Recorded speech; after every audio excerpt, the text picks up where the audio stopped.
नमस्कार, मी माया. मायाज किचनमध्ये तुमचं सगळ्यांचं स्वागत आहे. आज आपण चविष्ट आणि झणझणीत अशी पावट्याची आमटी कशी करायची ते बघणार आहोत. तर चला मग रेसिपीला सुरुवात करूया. इथे मी अर्धी वाटी मोड आलेले पावटे घेतलेले आहेत. त्यावरचे जे साल असतात ते साल काढलेले आहेत, त्याचबरोबर स्वच्छ धुवून घेतलेले. इथे मी मध्यम आकाराचा टोमॅटो चिरून घेतलेला आहे आणि एक मोठ्या आकाराचा कांदा बारीक चिरलेला आहे. इथे कोथिंबीर घेतलेली, आल्याचा लहानसा तुकडा, त्याचबरोबर सुकं खोबरं आणि इथे 7-8 लसणाच्या पाकळ्या घेतलेल्या आहेत. आता आपण याचं वाटण तयार करून घेऊया. गॅसवरती कढई ठेवलेली आहे. कढईमध्ये आपल्याला साधारण 2 चमचे तेल ओतायचे. तेल छान गरम झाल्यानंतर 1 चमचा राई घालायची.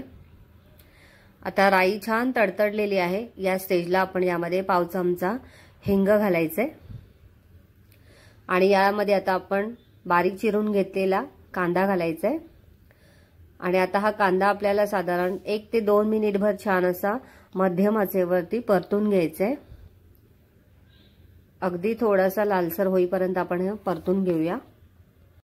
तर इथे तुम्ही बघू शकता कांदा छान परतला गेलेला आहे. या स्टेजला आपण जे तयार करून घेतलेलं वाटण आहे, खोबरं, आलं, लसूण आणि कोथिंबीरीचं, ते घालायचे. आता हे वाटण छान असं आपल्याला परतून घ्यायचंय. याचा जो कच्चेपणा आहे तो घालवण्यासाठी आता आपल्याला साधारण 1 ते 2 मिनिटभर याला परतून घेऊया. आता या स्टेजला आपण काही कोरडे मसाले घालूया. पाव चमचा हळद घालायची, त्यानंतर 1 चमचा इथे आपल्याला धनापूड घालायचे. आता आपल्याला यामध्ये 2 चमचे लाल तिखट घालायचे. आता तिखट तुम्ही तुमच्या आवडीनुसार घालू शकता. तिखट घातल्यानंतर छान असे हे मसाले आपल्याला परतून घ्यायचे. मसाले परतल्यानंतर आता यामध्ये आपल्याला बारीक चिरून घेतलेला टोमॅटो घालायचा आहे आणि टोमॅटो घातल्यानंतर पुन्हा आता आपण हे छान असं परतून घेऊया.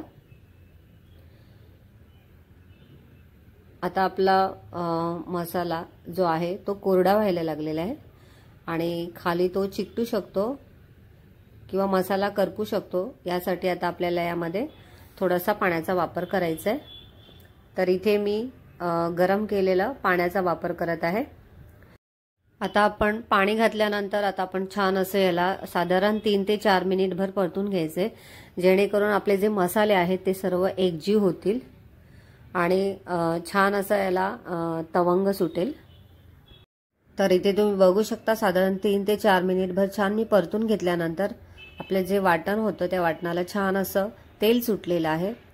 आता या स्टेजला आपण यामध्ये आपले जे पावटे आहेत ते पावटे घालायचे आणि आता हे पावटे सुद्धा साधारण 1 ते 2 मिनिटभर या मसाल्यामध्ये छान असं परतून घ्यायचे, एकजीव करून घ्यायचे.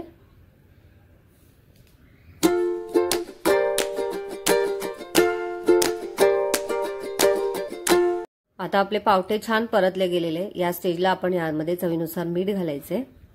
मीठ घातल्यानंतर पुन्हा मिक्स करून घ्यायचे आणि आता आपल्याला यामध्ये आपल्याला आमटी कितपत करायची त्या प्रमाणामध्ये यामध्ये आपल्याला पाणी घालायचे. पाणी घालताना गरम पाण्याचाच वापर करायचे. तर साधारण इथे मी 2 ग्लास पाण्याचा वापर करत आहे. गरम पाणी घातल्यानंतर याला व्यवस्थित आपल्याला ढवळून घ्यायचे, म्हणजे एकजीव करून घ्यायचे. आता आपल्याला यामध्ये चवीनुसार गूळ घालायचे. गुळामुळे छान अशी टेस्ट येते, गोड, आंबट, तिखट अशी चवीची. तर आता आपण ह्याला साधारण 7 ते 8 मिनिट छान वाफूया, म्हणजे जोपर्यंत आपले पावटे शिजत नाही तोपर्यंत आपण ह्याला शिजवून घ्यायचे. आणि इथे तुम्ही बघू शकता साधारण 7 ते 8 मिनिट झालेले आहेत. आता आपण पावटे शिजलेत का बघूया. तर इथे सहज दिसतंय छान असे आपले पावटे वाफले गेलेले आहेत. आता आपण गॅस बंद करूया आणि फ्रेश अशी कोथिंबीर घालून घेऊया. आणि इथे तुम्ही बघू शकता मस्त झणझणीत चविष्ट अशी आपली पावट्याची आमटी तयार आहे. तुम्हाला रेसिपी आवडली असेल तर कमेंटद्वारे नक्की सांगा. व्हिडिओला लाईक करा, शेअर करा आणि बेल आयकॉनला क्लिक करा, जेणेकरून माझे नवनवीन रेसिपीचे नोटिफिकेशन तुमच्यापर्यंत पोहोचतील. रेसिपीविषयी तुम्हाला काही प्रश्न असतील तर डिस्क्रिप्शनमध्ये टेलिग्रामची लिंक दिली आहे, जॉईन करा.